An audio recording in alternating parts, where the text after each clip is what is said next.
Olá, eu sou Gisela Sartori Franco e esse é o programa Educação para a Paz.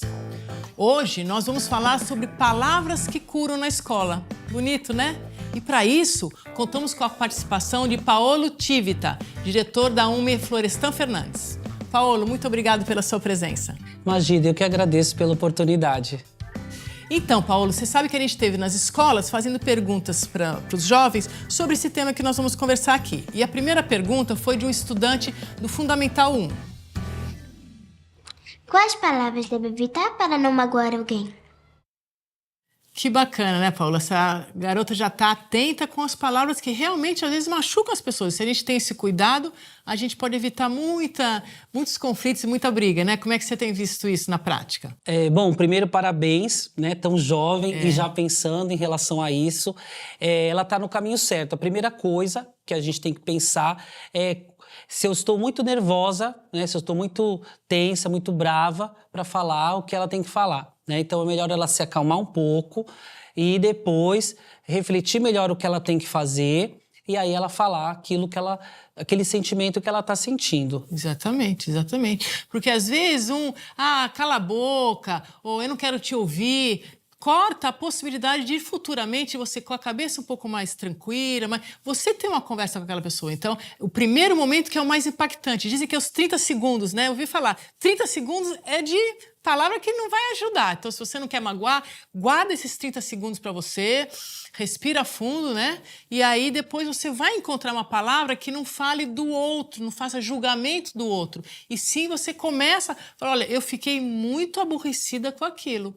E também, assim, pensar que é normal, né? Todos nós ficamos bravos, todos nós ficamos irritados, né? Então, é normal. Isso apenas a gente precisa aprender a lidar com isso. As crianças muito pequenas, às vezes elas não sabem, né, lidar com esses sentimentos. Não é fácil. E o resultado é explodir mesmo, ela ficar brava, ela xingar, ela falar.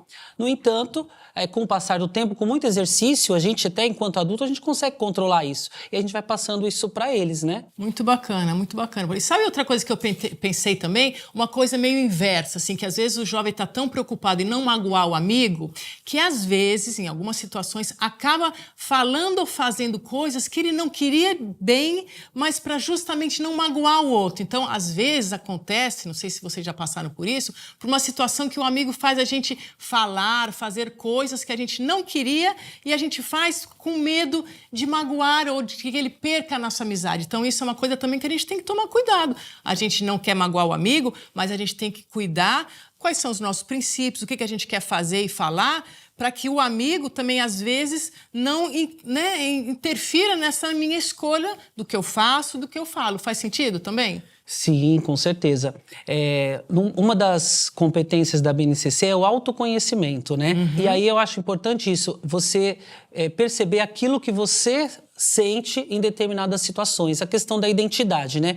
Principalmente nas séries iniciais, a gente trabalha muito essa questão da identidade, né? O que você gosta, quais são suas brincadeiras preferidas, quais são suas comidas preferidas, né? O seu prato preferido, para a criança realmente ter aquele conhecimento sobre si. E eu acho que isso facilita, porque ela vai se posicionar nessa situação que você falou, não é? Né? Que é bem importante também. Então, a gente cuidar de não magoar o amigo, mas também não magoar a gente mesmo, né? Então, agora nós temos mais uma pergunta do Fundamental 2. Como eu posso melhorar as minhas conversas com meus amigos e professores? A gente tem de entendimento que esses sentimentos, eles nunca vêm do nada, né? O jovem, muitas vezes, quando ele explode, quando ele tá bravo, quando ele tá irritado, muitas vezes é porque ele, em algum momento, ele passou por alguma coisa em relação a isso dentro de casa. Engoliu um sapo, né? Isso. Engoliu um sapo. Isso. E eles estão num turbilhão de emoções, né? Neste momento, eles estão na adolescência, um turbilhão de emoções. Então, é normal mesmo que isso aconteça. Nós, adultos, que vamos procurar mediar aquela situação e procurar levá-los a refletir sobre essas palavras, né? que podem atrapalhar e as palavras que podem ajudar também. Exatamente. Então, essa preocupação de melhorar e cuidar das conversas é perceber que a gente pode começar com o nosso sentimento e também ouvir o outro, que não é fácil, né? Às vezes a gente está ouvindo o outro, mas está querendo falar logo em seguida, né? Então, a gente ouvir o outro é uma coisa difícil, que às vezes a gente quando está com o pai, quando está com o professor, a gente já quer se defender, né? Mas ainda vamos ouvir o ponto de vista dele para saber o que ele está pensando. E aí isso já ajuda a gente a aprimorar a nossa... Para conversar, a gente também tem que ampliar a nossa capacidade de ouvir, né? Gisela, você disse tudo, falta diálogo. Eu acho que a gente falta conversar mais, sabe? Sim. Então, a partir do momento que a gente consegue sentar, conversar, argumentar, expor o seu sentimento, como você bem disse, eu acho que isso facilita tudo. E na comunicação não violenta é assim que funciona, né? Exato. Não é que você vai falar para a pessoa tudo aquilo que ela quer ouvir, não. Você vai falar para ela exatamente aquilo a mensagem que você quer transmitir. Muito bacana, Paulo. Agora me diga o seguinte, dentro dessas situações de briga entre estudantes, como o projeto Palavras que Curam já ajuda a achar uma solução para esse conflito? Nós temos 3 linhas de trabalho na escola. Uma de atuação com os pais, uma de atuação com os professores e outra de atuação com os próprios alunos. Tá? Então, com os alunos, a gente tem alguns profissionais de referência na unidade que vão conversar com esse aluno, se ele estiver em desequilíbrio, se ele estiver ansioso, se ele estiver em alguma crise ou simplesmente querer conversar, desabafar, entender aquele sentimento. Então, nós temos algumas pessoas na escola que trabalham nesse sentido. Os pais, nós temos os grupos de pais, né? Que também eu tenho os profissionais lá na nossa unidade que direcionam esse trabalho. Nesses grupos, nessas reuniões, a gente procura discutir temas importantes e que vão contribuir com essa relação, com essa integração da família com a escola. E também nós temos os professores, né?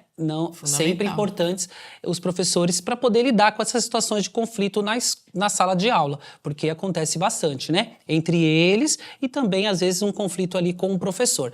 Então, a gente acredita que, atuando nessas 3 frentes, a gente consegue trazer e tornar a escola muito mais acolhedora.